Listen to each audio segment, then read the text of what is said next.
Good evening, everyone, and again, welcome to the Mesa City Council meeting for the evening of November the 6th. I will note for the record that all of our council is present.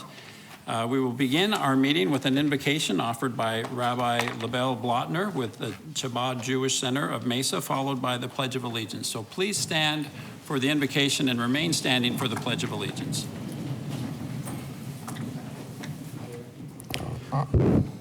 As we stand here today, exactly 1 month since the horrific attacks on the country of Israel and the Jewish people, not seen since the Holocausts, the men, women, and children, and especially the 240 hostages are on our mind and our prayers as we pray for peace in the Holy Land of Israel and the entire world. Almighty God, Master of the universe, please grant this distinguished body, the mayor and the members of the Mesa City Council, the wisdom, understanding, and knowledge to do the special work that they do. We beseech you, Almighty God, to extend your blessings to each and every member and bestow upon them the joy of life, good health, and prosperity. We are blessed and fortunate to live in a city that members of all religions live together in peace and harmony. As we watch, read, and hear everything that is going on in the Holy Land, our hearts ache. We find inspiration in the words of the most influential rabbi in modern history, the Lubavitcher Rebbe, Rabbi Schneerson, who taught us to fight darkness with light, hate with love, despair with hope, complaint with action. We often take for granted that the only way to address the evil of anti-Semitism is to fight it. We fight, we confront, we condemn. However, we cannot stand idly by. The Rebbe urged us to spread goodness and kindness. By spreading love and goodness, visible and loving ways, we could create real positive change. Almighty God, bless the honorable public officials gathered here today. Give these honorable men and women guidance so they will always be conscious of your presence and strive to lead with honesty, integrity, in accordance with your godly will. May we serve as a beacon of light, strength, and moral courage as we look to a kinder, more loving world. And let us say amen. Amen. Please join me in the Pledge of Allegiance. I pledge allegiance to the flag of the United States of America and to the republic for which it stands, one nation, under God, indivisible, with liberty and justice for all. Thank you. Before we move on to the rest of our meeting, I just want to again recognize and thank my friend Rabbi Blotner for being here today. Thank you for accepting the invitation to give the invocation at this meeting. I just want to underline what he said. It's unbearable and unimaginable the last month since the horrific attacks in Israel by Hamas. We often talk about values here in the city of Mesa, and one that always rises to the top that describes our community is compassion. We share the grief and pain felt by the families and individuals impacted by this war. We condemn this violence. There's no place for hate, no place for violence, and no place for anti-Semitism. And I hope that you will join me in continuing to pray with Rabbi Blotner and so many others for stability and peace in Israel and the entire region. So thank you, Rabbi Blotner, for being with us. Next item on our agenda is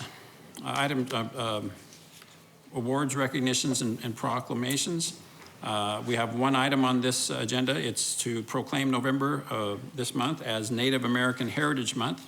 The City of Mesa is proud to work with our tribal partners and the tribal leaders of Arizona to amplify Native American traditions and voices.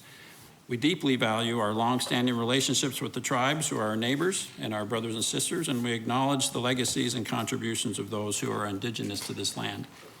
Here tonight to accept the proclamation and share about their organization is the founder and president of the Native American Fatherhood and Families Association, Albert Pooley. Mr. Pooley, we'd welcome you to come to the microphone and give us your thoughts on this proclamation, and then we'll join you for a photograph. Well, it's nice to be here. I think I've met most of you up in the council. Thank you for this award, or this recognition. As you know, that there's 21 tribes here in Arizona, Native American tribes, and a lot of our Native people actually live in urban centers, and a lot of them leave the reservation for various reasons.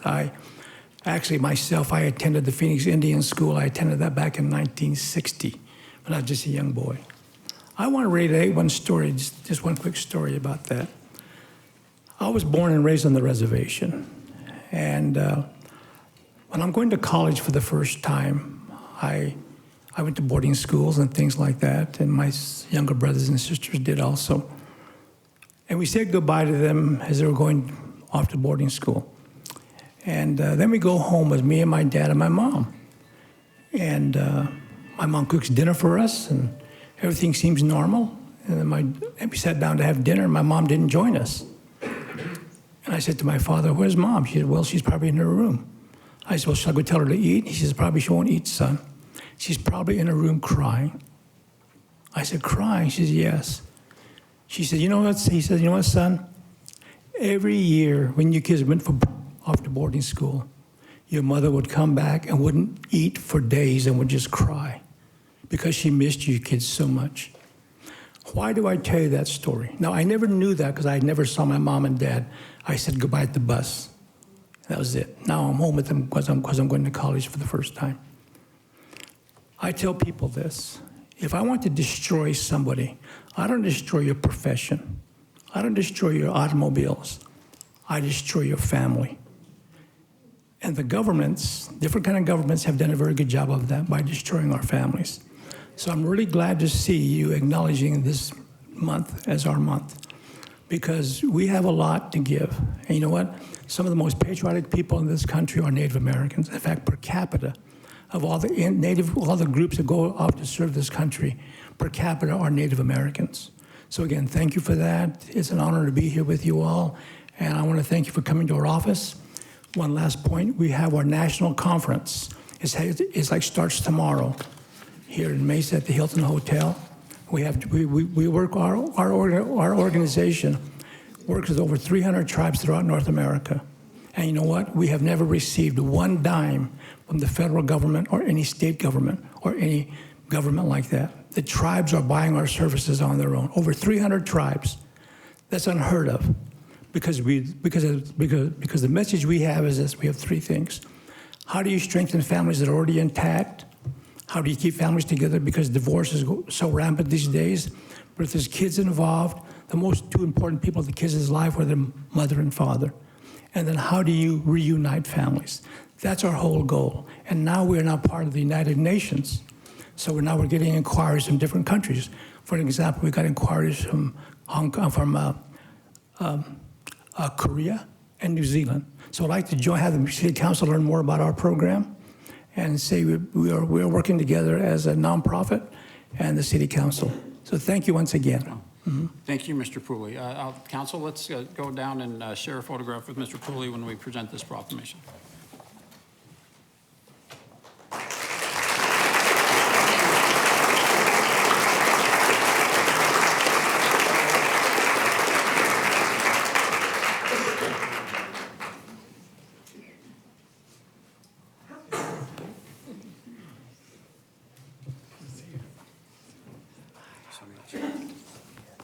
You're going to see her tomorrow night, right? Yeah. Oh, yeah, yeah.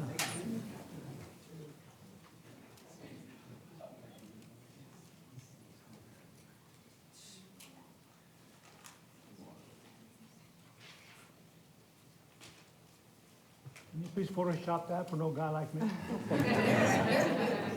All right. Thank you, Mr. Pooley. Thank you. Thank you. Congratulations. I'm going to let you take that with you.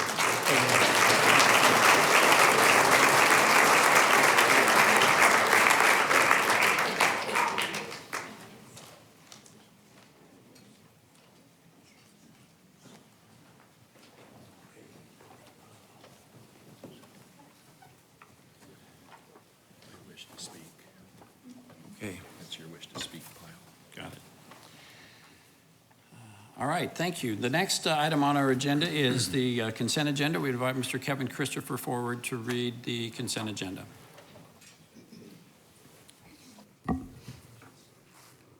Good evening, Mayor and Council members. These are the items on the consent agenda. All items listed with an asterisk will be considered as a group by the City Council and will be enacted with one motion. There will be no separate discussion unless a council member or citizen requests, in which event the item will be removed from the consent agenda and considered as a separate item. Item 2, approval of minutes of previous meetings is written. Item 3A, act on liquor license application for Ultimate Imaginations, one-day event November 24th at 1 North McDonald.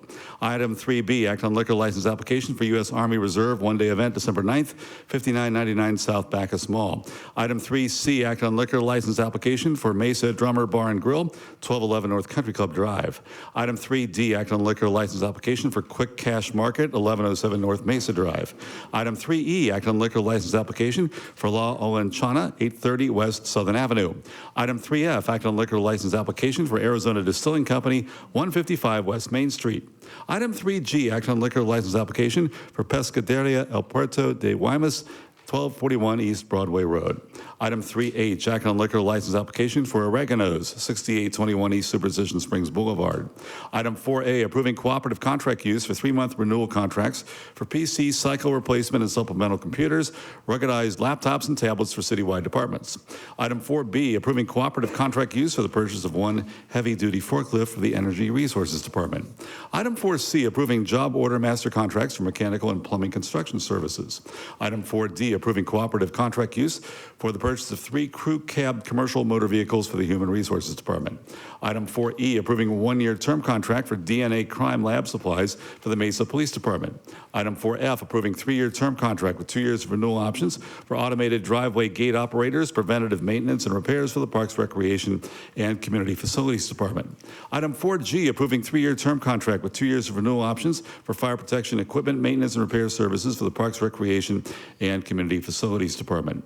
Item 4H, approving dollar limit increase to the term contract for traffic control cabinets and controllers, traffic signal video detection systems, and school zone flasher controls for the Transportation Department. Item 4I, approving contract to rebuild the bar screen conveyor system at the Greenfield Water Reclamation Plant for the Water Resources Department. Item 5A, approving resolution authorizing the signing of an application to the Arizona Department of Water Resources to notify the city's designation of assured water supply.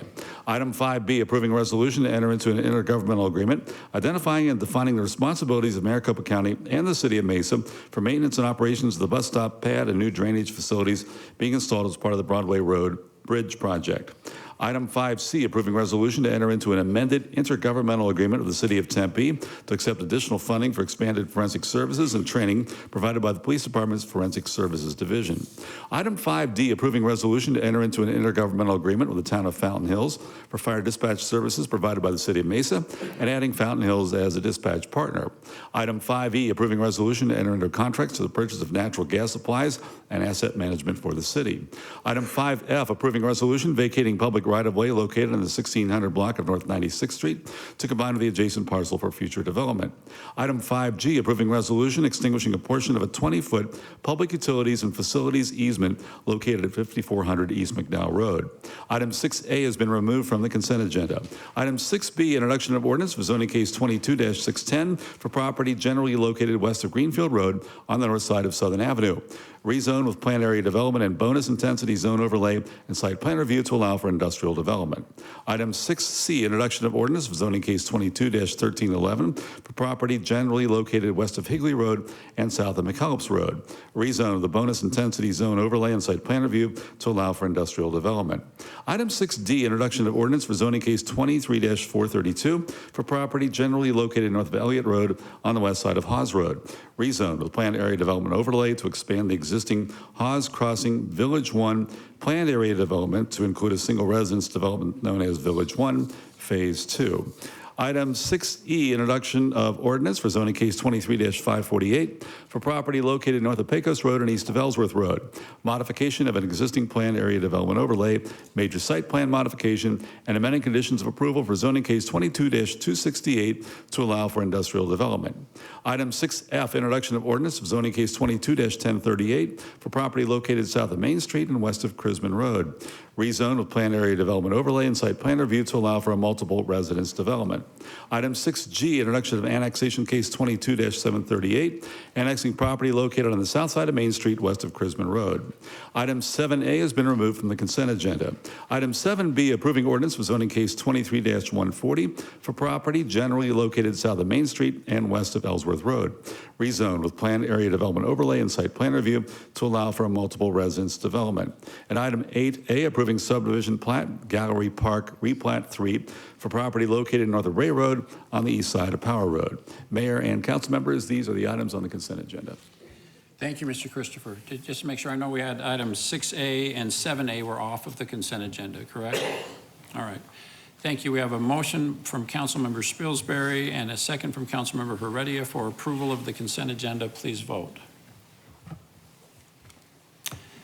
Thank you. The voting is unanimous in favor of the consent agenda. The first item off of our agenda is item 6A. This is introduction of an ordinance and setting November 20th of this year as the date for the public hearing on this ordinance. This is zoning case 23-0949, amending the city code to establish a speed limit of 45 miles per hour on Williamsfield Road between Crisman and the east city limits, and a speed of 40 miles an hour on Williamsfield Road between Ellsworth and Crisman Road, as recommended by staff. Is there any discussion on this item? I know this was discussed in council meeting, so I don't know if we need any, Ms. Duff, would you like to have any staff presentation? No, and I apologize for pulling it off consent agenda at this point. Initially, I was thinking tonight was the vote, and it's just the introduction. I am not opposed to the introduction. At this time, I plan on voting no for various reasons. I can certainly save those comments for, that council meeting on November 20th. Okay. So again, that'll be November 20th that we'll have the public hearing on this. This is just for introduction. I see we have a motion from Mr. Summers, seconded by Councilmember Spilsbury. Please vote. Thank you. So that's unanimous to set that item for a hearing on the 20th. Next item off of our consent is agenda item 7A. This is to discuss, receive public comment, and take action on zoning ordinance ZON 23-469. This is to rezone from limited commercial to limited commercial with bonus intensity overlay with a council use permit and site plan review. This request will allow a change in use from a hotel to a social service facility to allow the city to locate at the site portions of an existing temporary housing program for people experiencing homelessness, more specifically for targeted populations of families, domestic violence victims, and elderly. The City of Mesa is the applicant. I've received several cards, so we'll just start. Thank you for being here. We're looking forward to hearing from the community on this. So given the volume of cards, we are going to strictly enforce the 3-minute limit. So I apologize. I don't care if you're for it or against it. We're going to limit it to 3 minutes. Feel free to not take the entire 3 minutes if you feel like you're saying things that maybe other people have already said. But I'm not going to cut you off until we get to 3 minutes, but I am going to cut you off there. We'll begin with Diane Yazzie Devine.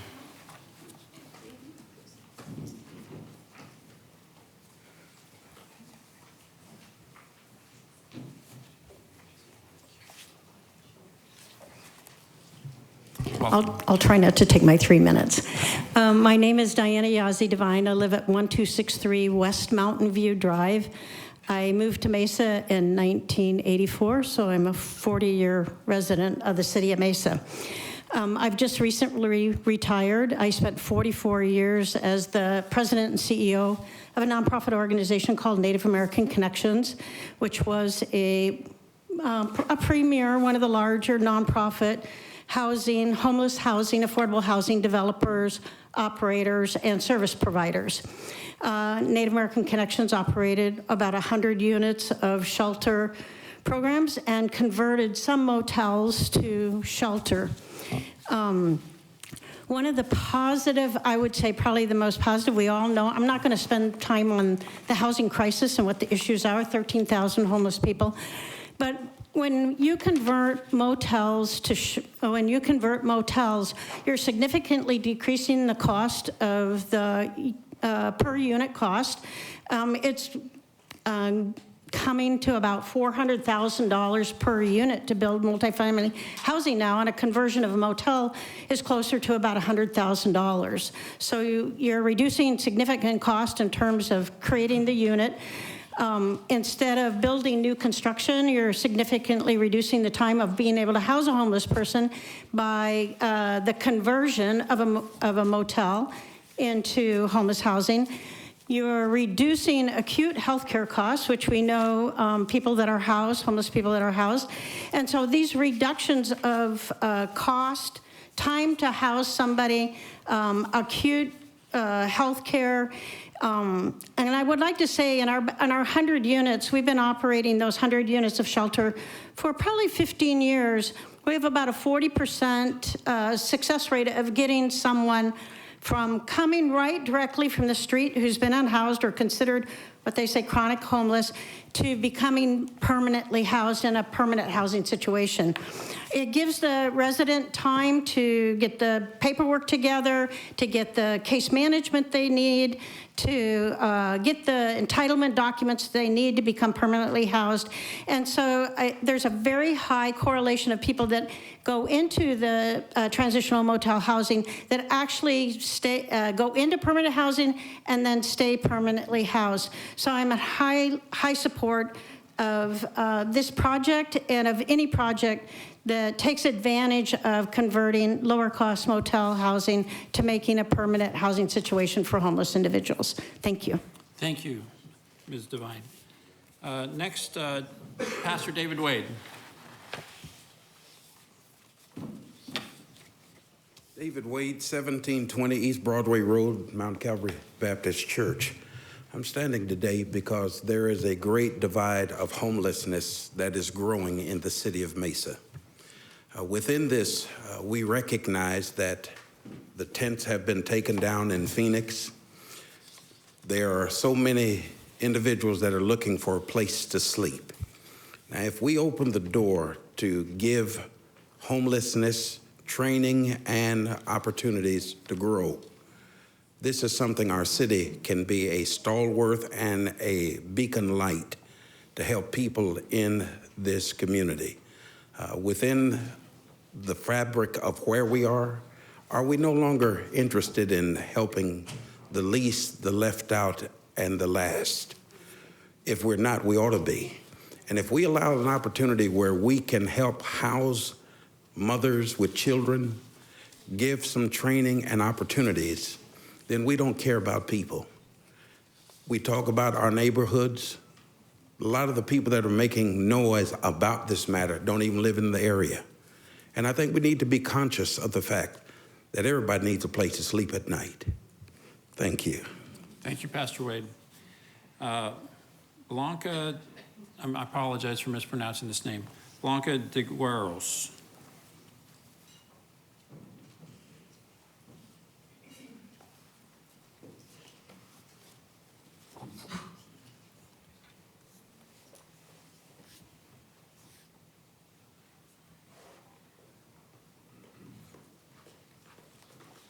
Hi, my name is Blanca de Agüeros, and I'm staying at the Windermere Hotel. I'm currently staying there with my family. I was staying in a shelter. The school provided the information.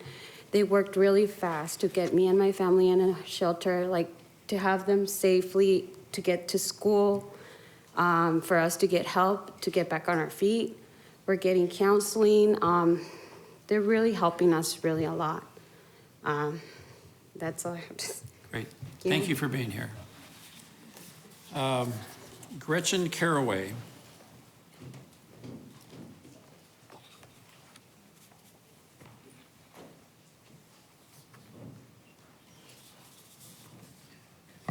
Good evening, Mayor and Council. Thank you so much for the opportunity to speak.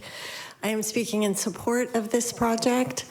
As a member of the Board of Catholic Charities of Arizona, I'm not speaking in that official capacity. However, I am speaking as an individual because that organization serves the most vulnerable, and thank you for all you do to serve Mesa and the most vulnerable.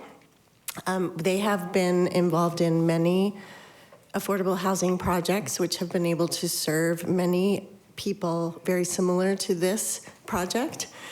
As a victim of domestic violence personally, I speak to the fact that if I had not had a place to go, I could be one of these homeless today that needs a place. And so I speak in support for domestic violence, and also as a child of a parent in a nursing home who is on Medicaid. If she did not have a place to have a roof over her head, it would be impossible for me to care for her. So I am speaking truly as a citizen of Arizona in support of this project, and thank you. Thank you, Ms. Garraway. Hans Rue. Excuse me, Hans Ray.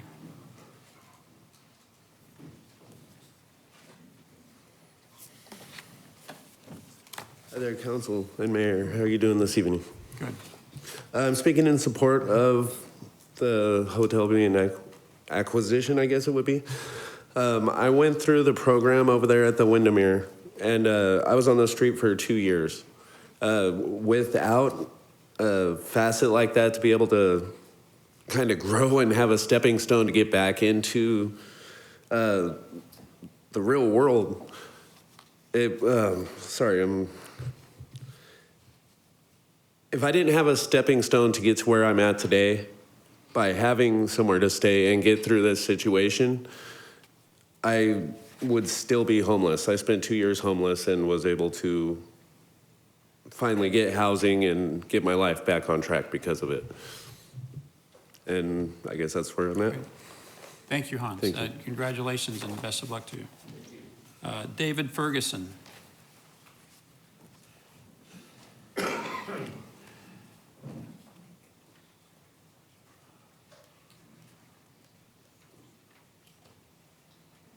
Take your time. I'm sorry. No, no problem. Don't know if you'll hear me pull that reason by. We're going to work on a mic for you, Mr. Ferguson.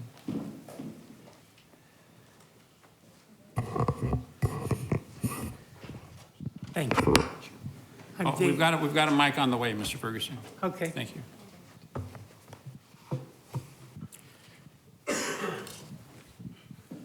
I don't know if you guys were hired because you were good looking or because of the credentials. I was one day out of the hospital. I had my leg amputated because of diabetes.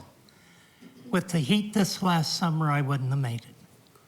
I mean, I had to call the fire department when I fell out of my chair once just to get back in my chair. I had never had that situation to where, I mean, I played pro football, and yet I couldn't get up from the ground to get in my chair. The Windermere project was a lifesaver for me. I got it. If you follow the rules, you do what they ask you to do, you can get places. I'm staying at 425 South Power Road, a very big studio apartment. I now have a dog, which I love to death. And this program, if you do what it's meant to do, I wouldn't be in a place now. I'd be one of those homeless people or dead, one or the other. So I thank them and I thank the city of Mesa for everything they've done for me. Thank you, Mr. Ferguson. Congratulations. You're doing great. Thank you. Tiffany Williams. I'm okay.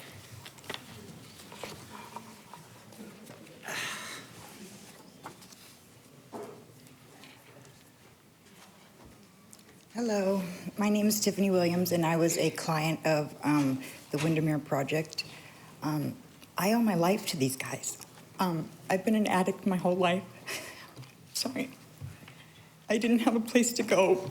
I went to the woods, and I had to hid out in the woods, and I was out there for like 10 days, and I was 30 days sober, and I had called a friend that I was told got sober, and he told me about this program, and he told me I can come out of the woods and get my act together. This place is more than just a shelter. I mean, they help you get your documents to be able to do anything. They helped me get a job. I was able to use their computer to do the resumes. I was very, very scared to do anything because I've never been sober before, and I was able to do things and become a part of society again. I now work at Unhooked Recovery, and I've been there 2.5 years, and I'm helping other people like myself. And I wouldn't be here today if it wasn't for them. I was 105 pounds with 5 teeth when I came out of the woods. I don't have nothing but good things to say about these guys.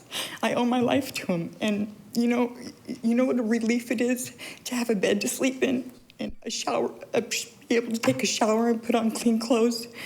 It's the small things that mean the most. And if I didn't have that safe place to lay my head, I wouldn't have been able to become a part of society again. I mean, right now, I never thought I'd be able to get my own apartment. They helped me sign up for the rapid rehousing program. And so now I have my own house. I have a car that's completely legal to drive. I have, my world is just greater than I ever could imagine. I'd given up hope. I accepted that I was gonna die like that. And my kids don't have to worry about their mom anymore. So I thank you guys very much, and I'm definitely for the program. Thank you, Ms. Williams. Congratulations. Normally, I get mad at people when they clap, but I'm not going to do that today.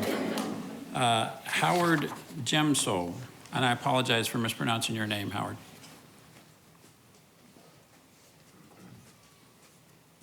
Thank you. Howard Gimso, 7954 East Obispo. A decision to buy a used hotel would be a poorly thought out decision. By the way, I had 28 rental units in Phoenix on Thomas Road, and I know what I'm speaking about. You will take many units out of the commercial market, and the remaining units will be able to increase their rents because of removing the competition of the ones you're taking off the market.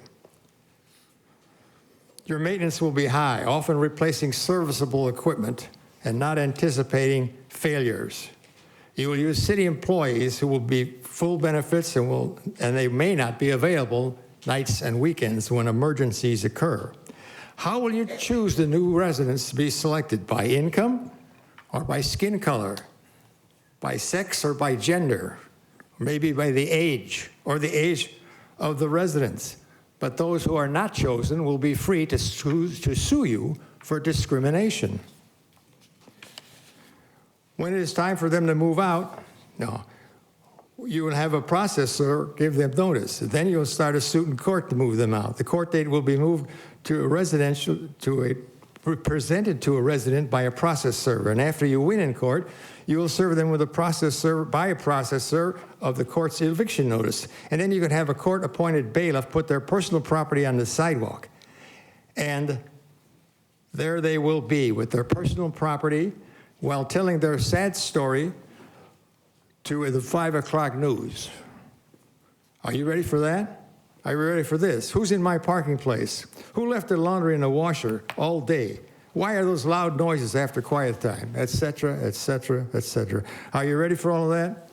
It will be a millstone around your neck and a financial burden and cost to all the taxpayers of the Mesa for your not thought out management decisions and for good intentions that backfire. This building will be a millstone on the neck of future city councils. And while they try to figure out a way to get rid of it and possibly get some of them, all the money you're putting into this thing, you can vote no today and stop this mistake. Thank you. Thank you, Howard. Okay. All right, let's just decide, both sides got the clap, and so we're done with the clapping. Okay, you can do one of these if you'd like, but we don't want this to turn into a pep rally or get a little bit out of control. So I hope, just for the sake of both sides, we'll just agree that we're not going to demonstrate support or lack of support for any other speakers, okay? Janice Scott. Well, good evening, Mr. Mayor and City Council people. I'm honored to stand here today on behalf of the African American Christian Clergy Coalition, a coalition of over 110 churches in Maricopa County, many who are right here in your city. And I just want to acknowledge Pastor David Wade, who's been an active leader in our coalition. We're at a time in really our era that well-governed cities are having to make sometimes tough decisions. Since COVID, a lot of things have happened so that we're not operating what we might have done prior to that. For example, the number of evictions in Maricopa County has continued to rise since COVID. With this last month, we made the record of over 8,000 evictions. Now, I've worked in the homeless community with people experiencing homelessness, and the people who are being evicted are really elders who are on fixed income and who cannot afford the 50%, sometimes 50% increases in the rents that have happened. So think about that, first of all. Times have changed. The population of who you might consider to be homeless has changed. And then you have families with children where our wages in this state have not kept up with the cost of housing. So many cities across this nation are dealing with this conundrum. Many have chosen the hotel model. And I want to applaud you for having this on your agenda tonight, not only for the families and the survivors of domestic violence who are looking for a level playing field to live out their lives in peace, but especially for people who are elders, who have given their lives to laying the platform for what we're all benefiting from today, and who now we're turning away from them and leaving them out on the street. So I ask you, I encourage you, I implore you to look deep, not just at what you think might happen, because this model is happening all over the country, even here in Phoenix, and it's happening with success. People's lives are being turned around. They're being able to get back on an even keel, like the young lady said, and elders are being given the dignity of living out their older years in peace, in security, and in community. So I ask you to think about that, and I want to thank you for even having this on your agenda today. As one of the best governed cities in the state, I know you will make the right decision. Thank you, and God bless you. Thank you, Ms. Scott. Pete Anello.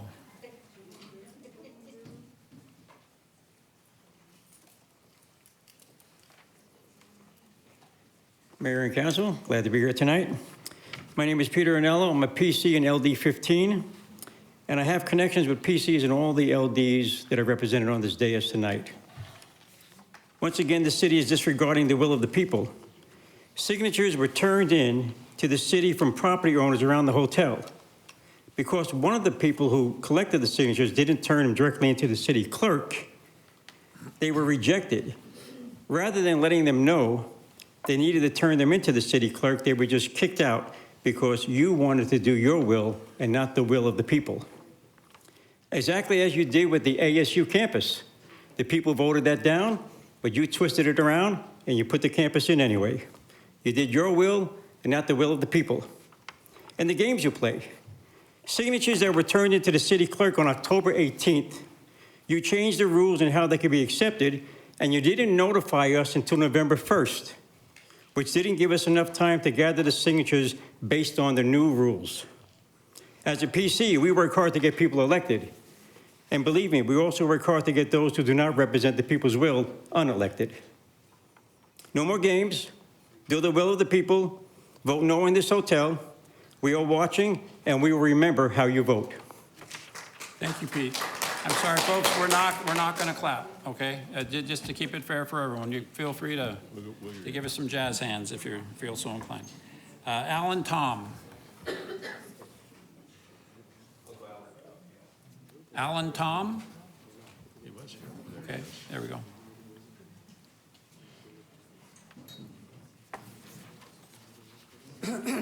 My name is Alan Tom. I live at 116 North Sunrise Street, Mesa, Arizona. I'm an old resident here. Mr. Freeman, Mrs. Spilsbury knows me. You know, people here talk about all the good things about this homeless shelter. They don't live there. They don't own real estate there. They got this noble idea. They don't live there. They don't have real estate there. With my family, we've owned for 65 years. 5 acres almost in northeast corner of Power, Maine. We got our share of homelessness, panhandler, transients, sex offenders, you name it over there. We don't need any more. All that homeless shelter do is going to draw more people there. I feel sorry for all those people that own homes behind there. You folks represent the people there, and you have to protect their private property over there and the evaluation of property. It's going to affect my property, but it's not as much as it's going to affect all those homeowners back there. I'm going to try to be real nice, and I want to ask the Honorable Mayor and City Council to do the right things and turn this project down. It's one of those things, NIMBY, not my backyard. You mentioned about people there that need help. This government here, the man of the White House and his party, has spent hundreds of billions of dollars trying to get people into better shape in this country. You know they've accomplished mostly nothing. And this country is about opportunity, and you have to get on your own 2 feet and do something about it. My family started real poor, like millions of other families. Nobody, we never took no welfare from nobody. And I'm proud and arrogant of that, and I did very well in my family. But please, I'm being respectful. I'm even begging you, Honorable Mayor and the Council, please do the right thing and turn this project down. It's one of these things, again, not in my backyard. Thank you very much. Thank you, Mr. Tom. Thank you.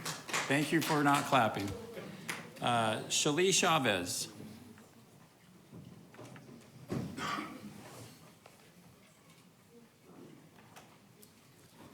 Hello, everyone. So my name is Shaylee Chavez. I live in Mesa. I've lived here for about 30 years. I was living in Tucson for a few years, managing housing programs for homeless families, and that really got my passion as a social worker, passionate about housing. You know, I don't want to echo everything that everyone else said, but I really think it's important for us to consider the responsibility that we have as Mesa residents to our neighbors.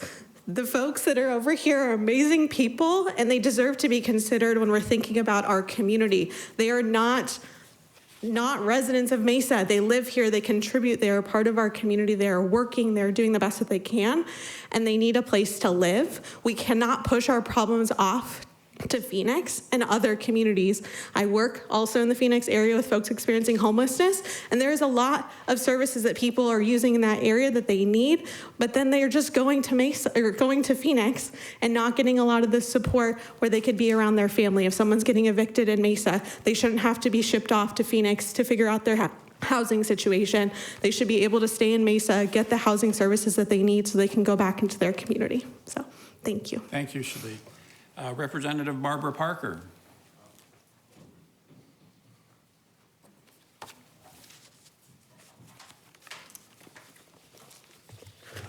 I'm Representative Barbara Parker. I represent the citizens of this very district right in the center of where this hotel will be located.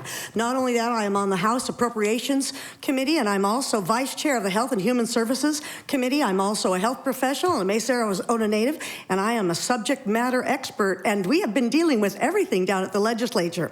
As you know, Representative Gress, myself, and our lead legal counsel has opened an investigation into the Arizona Department of Housing and now Mesa's use of these state tax dollars. You should have received that paperwork, and you know that you have to return that back to us in a timely manner, so you cannot proceed with this vote tonight. When we passed and appropriated the $20 million in Senate Bill 1720 for the Health and Services Fund, we had very clear and limited language that only we are allowed to make law in the state. The Arizona Department of Housing violated state law by adding provisions that they were not allowed to do, that the grant would only be awarded to cities who prioritize people from the Phoenix zone and illegal immigrants, which was a direct quote from their paperwork. The 88OH nor Mesa has any authority ever given to you by the legislature to make stipulations for this housing, including other groups. Your attachment A, page 30, you stated you were going to take and relocate people from the zone.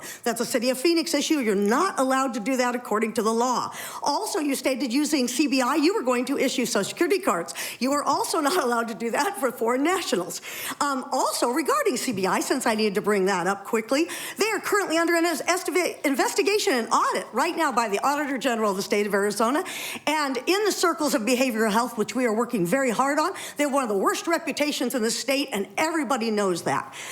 You state that it's going to go to certain target families, yet your own paperwork states that you're going to deal with CBI. CBI solely only does drug abuse and addiction, and mental health. Why on earth do the elderly population, a displaced veteran, an abused mom, are you saying that they need daily drug checks and that they need to be in a lockdown facility? They do not. And your plan with CBA is not to provide stable housing for the homeless. You're actually churning them every 90 days and billing Medicaid on federal and state dollars, which again is not allowed. And your MD psychiatrists believe they can cure these problems in 90 days? I need to speak to them. And to make $400,000 as an MD psychiatrist thinks he can cure mental health in 90 days? We need to talk to him. It's inhumane. It is not a good policy. And it's actually human trafficking for profit. I invite you tonight to stop this human trafficking for profit and to come up with a humane solution that is kind and fair and stable for the residents of Arizona. Again, you're taking on Phoenix's problems. You don't need to do that. Thank you. Thank you.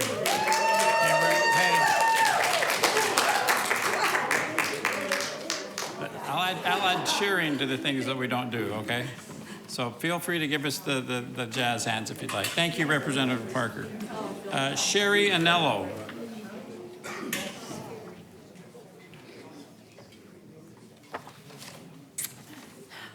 Thank you, Mayor and Council. My name is Sherry Anello. I'm a resident of Mesa, Arizona. I am a PC and a state committeeman in LD 15.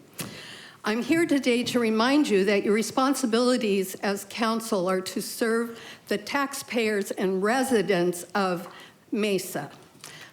Your scope of government responsibility is not to purchase property and maintain property in the name of the city of Mesa. Your scope of government is to operate and maintain the city of Mesa in a way that makes it beneficial, safe for residents to live, work, and raise families. Transients, i.e. the homeless, are not residents. Though they are referred to as Mesa's residents, they are homeless. And the fact that the homeless ride the rail for free from Phoenix to Mesa is evident that they can be here one day and Phoenix the next. That is not a resident. Shane Krauser, a lawyer and constitutional professor, told me personally that the law does not require a city to provide a bed to move residents off public property. All that is required is to tell them where they might find a bed. Your responsibility is to work for the taxpayers and residents of Mesa. Instead of putting money into the purchase and maintenance of a hotel for non-residents, why are you not pressuring our state and federal government to close the border, which is bringing in the majority of drugs into our area? Why are you not creating tax deductions for builders and homeowners that rent and could make reasonable rent and places to live? Why are you not working to bring the church and para-church organizations into the place of handling property? They have the burden on their hearts to help these people. It is not your scope of responsibility.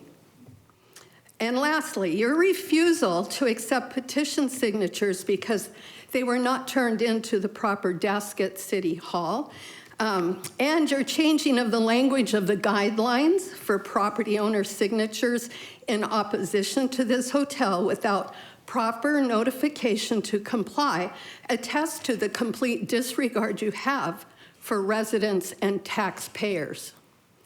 I ask this council to propose this project postpone this project and allow proper time frame and interpretation of regulations for these signatures to be attained and counted.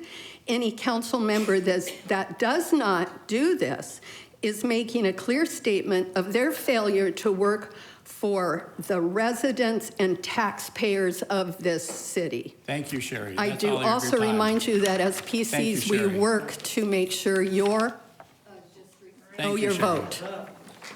Betsy Flatten. Is Betsy Flatten in the room? Oh.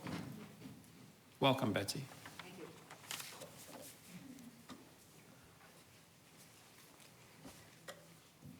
Greetings to the council and mayor and I am Betsy Flayton. I am here representing the public policy group of the American Association of University Women of East Mesa. And most of us live very close to the area that that the Grand Hotel is in. And recently I drove by and I thought, wow, when the city takes this over, it's going to be great. It's going to be an improvement to the area. In AAUW, we are really concerned about women and children. That's what we're all about. And this project will serve women and children. Older women, families have children that need a safe place to call home. And yes, this is only 3 months, but 3 months you can accomplish a lot. I've worked in the past with agencies serving domestic violence, and they have transitional housing, and that's how it works. And that's what you're doing. And I'm going to leave you with this thought. This is a season coming up where we invite the stranger to come to the table. We talk about a child who had no home. These are our children. These are our community. And maybe they don't all live in Mesa, but they are still part of us. We are a community. Thank you. Thank you, Betsy. Carrie Davis.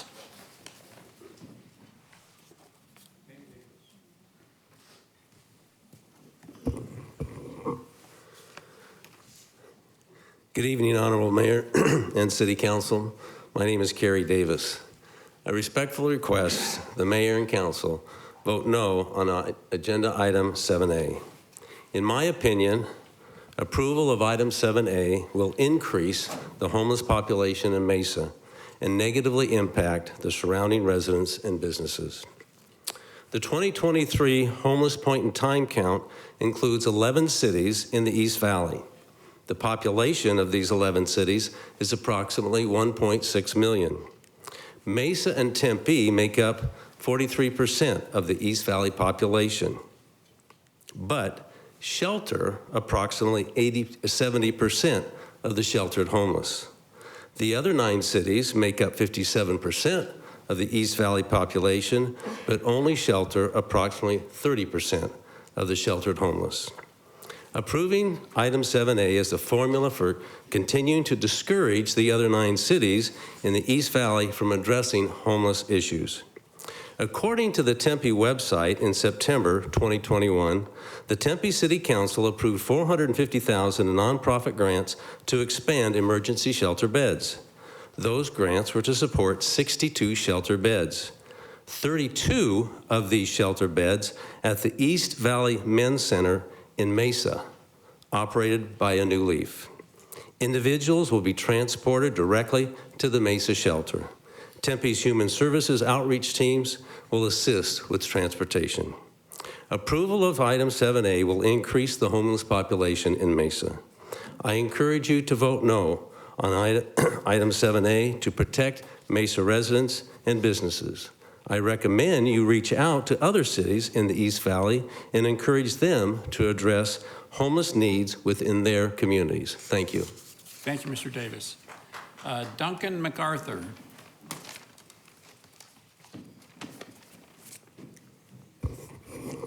Good evening, Mr. Mayor, members of the council. Thank you for the opportunity to address you on this issue. I offer a little bit different perspective. A lot of the arguments I hear against it is an expense to the taxpayers and the burden on them. But the truth is, homelessness is not free. It's a burden to the taxpayers 24/7, 365 days a year. It drains on the city services, police, fire, judicial, the judicial process in the municipality. They confiscated an asset to the city, the light rail, as a matter of survival to escape the summer heat. That's not its intended purpose.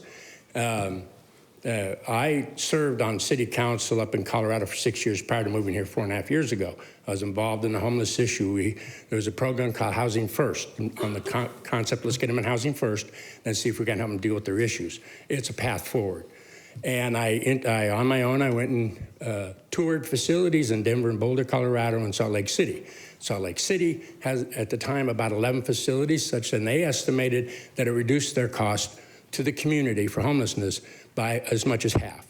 In Grand Junction, we had a study done by the police. They came out with a report, and they estimated that the cost of homelessness was approximately $55,000 per year per person. And the top 10 of those was $98,000, almost $1 million for those two people that it cost the community through all of those processes. And I didn't mention medical facilities with emergency room, rehab, detox, counseling, so on and so forth. Homelessness is not an ideological issue. It's a community issue, and we must address it. It won't go away, as they see it when they cleared out the zone. Those people didn't disappear. If they didn't go to shelters, they're moving on to other private property. We want to protect the private property owners. This is a step in that direction. It will not eliminate homelessness. I don't know that we ever will. They were on the steps of the temple in ancient Jerusalem. But voting no will do nothing but contribute to the exasperation of the issue, much like we have record evictions in process now. That is going to continue to exacerbate the issue. It is in the taxpayer's interest to deal with this, and in the property owner's interest, because if they don't know where to go, like the zone, they're going to go onto private property. And again, and when it's full, it's not going to draw more people. Although Salt Lake did acknowledge that it did draw some people there because of the services, it was a negligible amount relative to the good it did their community. I'd urge you to vote yes on this issue. I'd also urge you to join in a coalition of communities in the valley to form a homeless coalition, if you will, including some outfits such as Catholic Outreach, which I worked with in Grand Junction, facilities that were built housing homeless veterans, and as a priority. Thank you, Mr. MacArthur. Thank you, sir. Thank you very much. Will Stassi.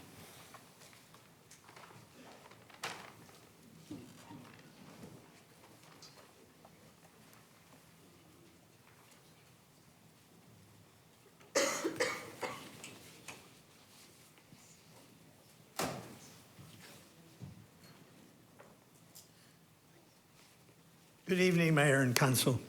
I know you don't want to hear what I have to say, but I will not distort the facts. You can fact check and find validity to my comments.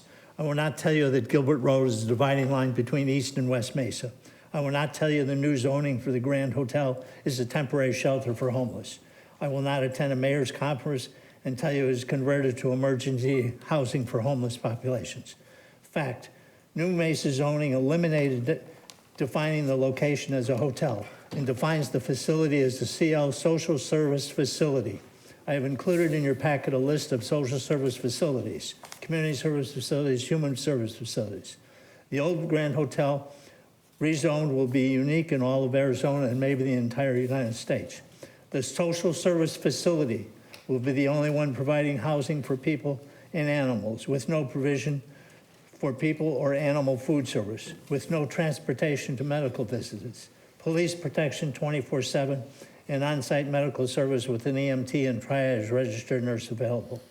Mesa zoning intentionally added Chapter 21 bonus intensity zoning overlay district, knowing that the City of Mesa OTS program could not or will not legally comply with over 90% of the sections. I've included a copy of Chapter 21, and I'm not sure anybody has read it.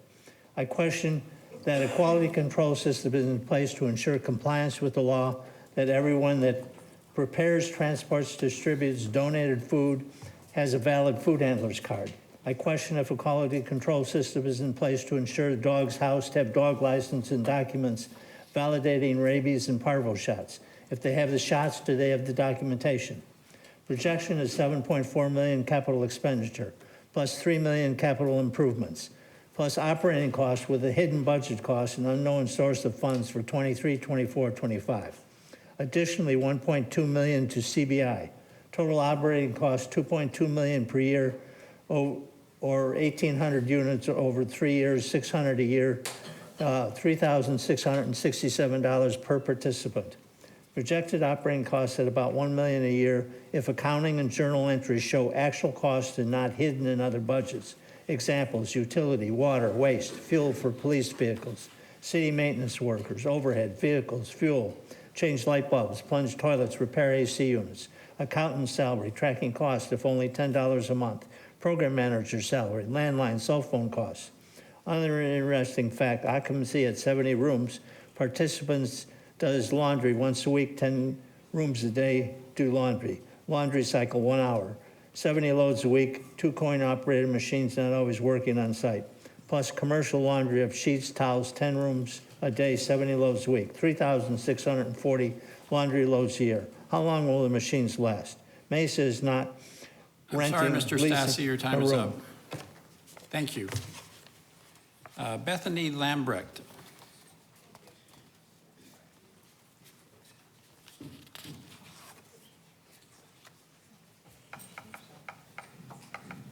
Thank you.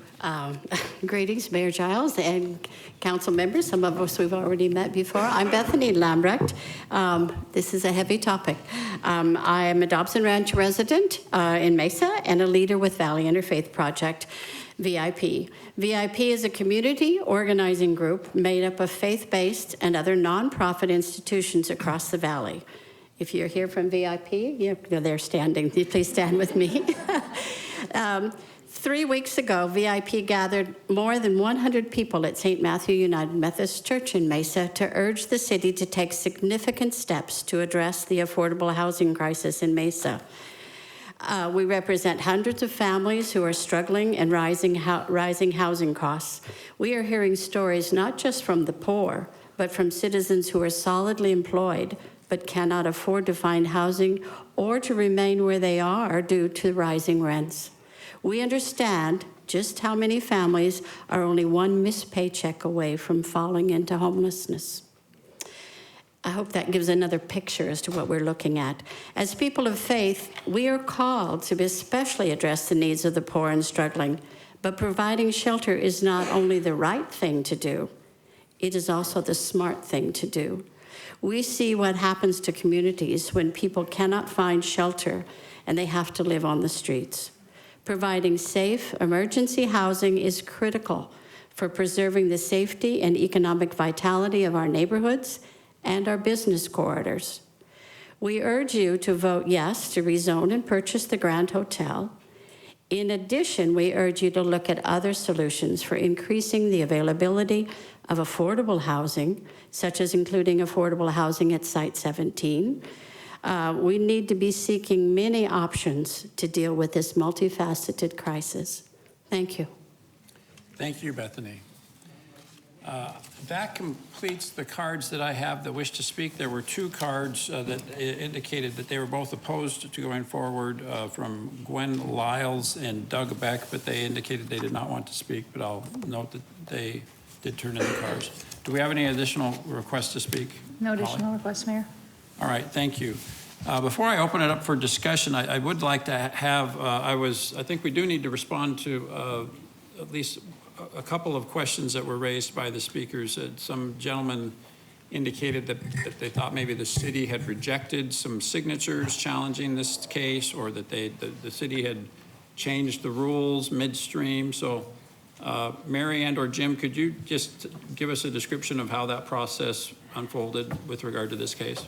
Sure, Mayor and Council. There were 2 separate protests filed. The first one was misfiled in the Planning Department, and then the second one was filed in the City Clerk's office.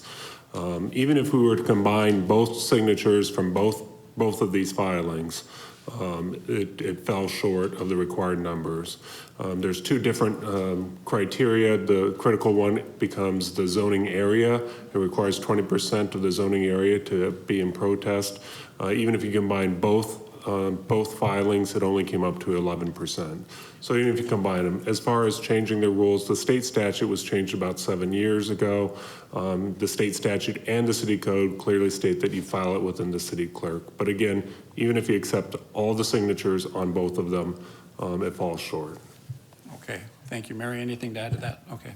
Thank you. Thanks for clarifying that. I hope there's I hope that clears up any misunderstanding. I have a question, if I could speak. No, you can't. Thank you, though. Council, any discussion on this item? Mayor, can I just quickly, there was one other item I wanted to just clarify. Yes. That was brought up. I want to make it very clear that the funds that are being used to purchase this hotel are all federal dollars. There are no dollars coming from the state.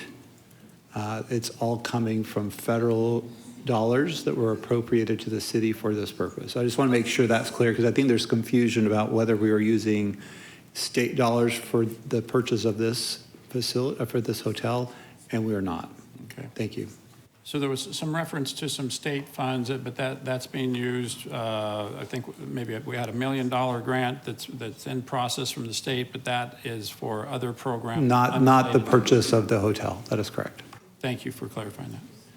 All right, council, let's open it up for discussion. Ms. Duff. I would just like to tag on to what Mr. Brady said and then clarifying that these federal funds were appropriated directly to the city and not through the state. Any city over a population of 500,000 qualified to receive direct federal funding. So we are I can't think of the word, but we are abiding by the requirements and rules that we received on that funding, and as well as many other cities across the United States. This is not unusual. Thank you, Councilmember Duff. Council, other comments or discussion on this item?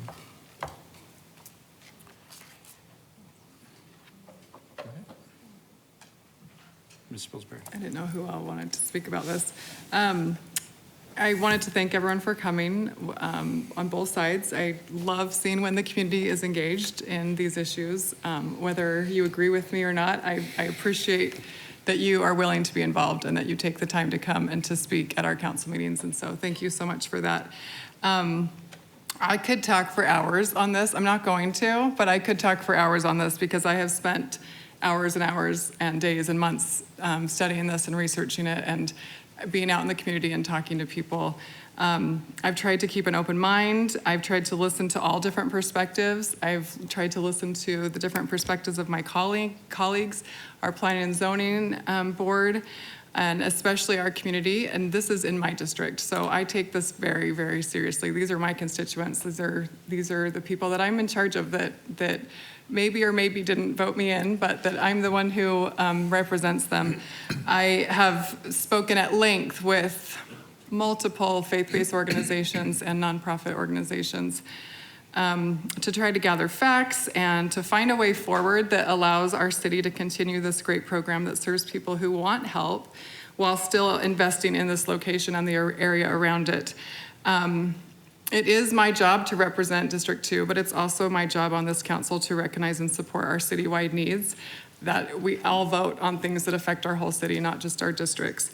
In case you are not aware, the current Off the Streets program is being run at the Windermere Hotel, which is in my district, and it's about a little over a mile to the west of the proposed project. We've been running it for 3 years. It has a 75% success rate, which is way higher than other programs. And so this isn't something new that we're doing in the city or that we're gonna try. This is something that we already have a really good track record on. We have been working with CBI for 3 years, and they have done an excellent job with our program. I know that I've heard a lot of people tell me that this is not the government's responsibility, and I think that if there is a place for government in this, it is for the housing. Housing is the foundation to all other resources. You can't worry about what you're gonna eat and your job and your car you're gonna drive and how your kids are gonna get to school if you don't have a place to live. And I feel like this is a really good way for our city to use this government, this federal money that has been given to our city, and that this helps people get back on their feet, which we've heard tonight. And I wanna thank those that shared their personal stories. That's very, very brave and courageous for you to do that. Our goal is to have a really strong, safe program that will actually just help make the neighborhood stronger and uplift it. Even though there is some pretty intense opposition, as we've heard from they're my constituents. Oh, I'm gonna cry, sorry. This is what I do. Even though there's some intense opposition from the nearby neighborhood and from some in Leisure World, I can honestly say that I believe that our city will stick to what we're saying we're going to do. And let me read some of the things that we're going to do. We are going to update and maintain the campus. We have new walls going in, security cameras, gates, new landscaping, a play area, and a pet area. If you've driven by there, it doesn't look like that today. I honestly believe that it will improve the area and improve the neighborhood. Our city will oversee the on-site program to make sure that we are using best practices and meeting the conditions of being a good neighbor. Our good neighbor policy is incredible. I encourage you to look it up and to read it. The city will be held accountable for helping this program be successful. This city has committed to investing in the neighborhood, and I would not have this any other way. I told them if this program doesn't go through, I still want this neighborhood to get attention. It is a neighborhood that needs attention. We already are in there putting more lights in, changing the lights on power right now in that area to LED lights to help brighten up that area. This is an area that needs some attention, and I wasn't really aware of that until this came up, and so I am committed to working on this and to make that neighborhood feel safe. Our city, as has been mentioned, we're prioritizing the most vulnerable populations, families, domestic violence victims, our elderly, and our veterans. We have an investment of 24/7 police presence that will be in this area. There are no walk-up services. There will not be people walking up to this location. And the council has flexibility to decide how long we run this program. We can make sure that we're keeping up on what's going on in the progress and making sure that it's working for everyone in the area. And we aren't going to take away that option from future councils. The council decides what is best for Mesa, and we have that responsibility to also make sure that this program is functioning the way that we expected it to. So obviously, I will be supporting this project because I really do see this as an investment in our District 2 neighborhood and for the city at large. I do think it is the right thing to do. When I have been out in the community, overwhelmingly, I get support. The faith-based organizations support it. Our nonprofits support it. They are the ones who are on the streets working hands-on with this population. They know that each of these people have a different story and that they need something different to help them get back on their feet. I truly think it's the right thing to do, that we are helping people who are the ones that want to get help. And like I said, we have data to back up all of this with this program. It does make economic and financial sense for our city to use this funding. It saves money to get people off the streets. And I did want to mention that Tempe and Scottsdale have both just purchased hotels for this exact same reason. So they are also doing their share to help. Again, I just want to thank you. I know some of you are really mad at me right now.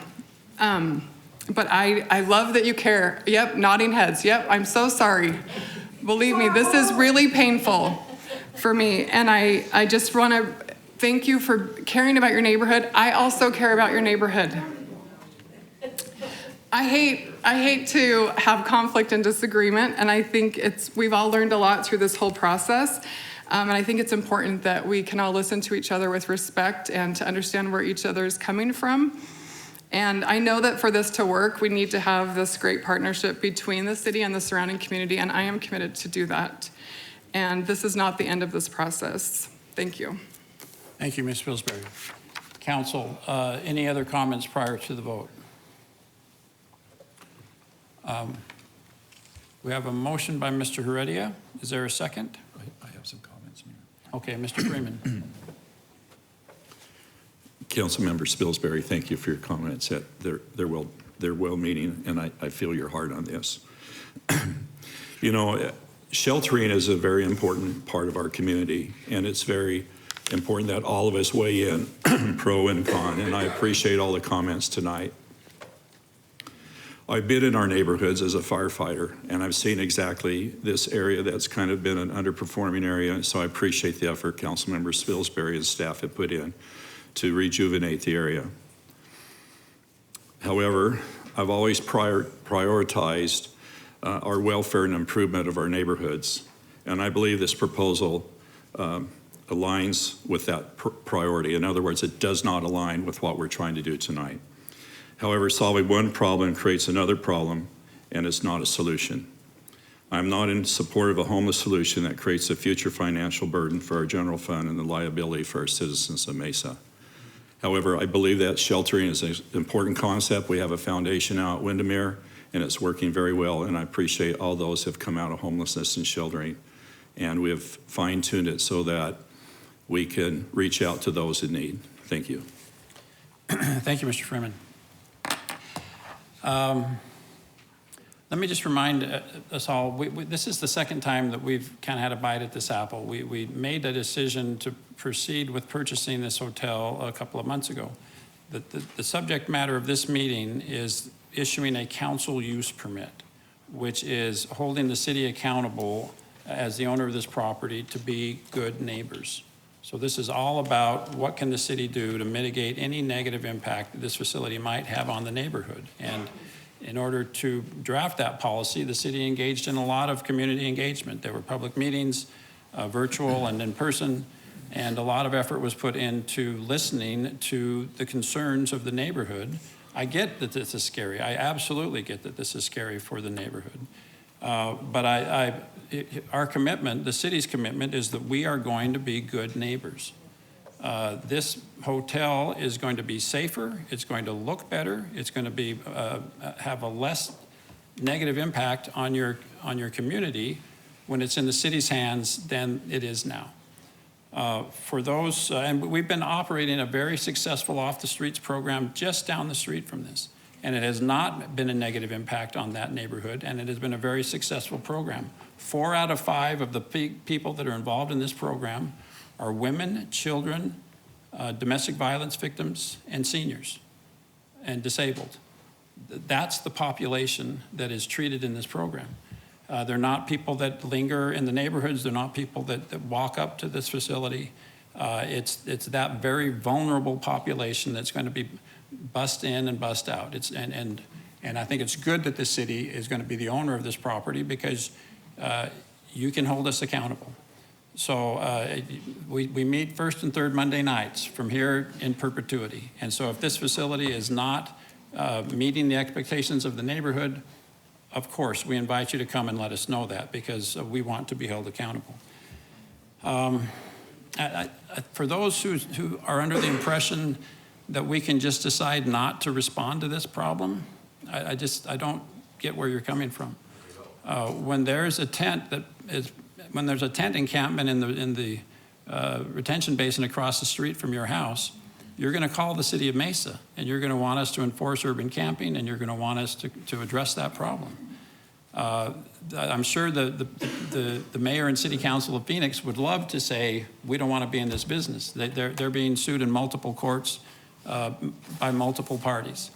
A city cannot turn its back on this problem. This is our jurisdiction. This is our responsibility to respond to this situation.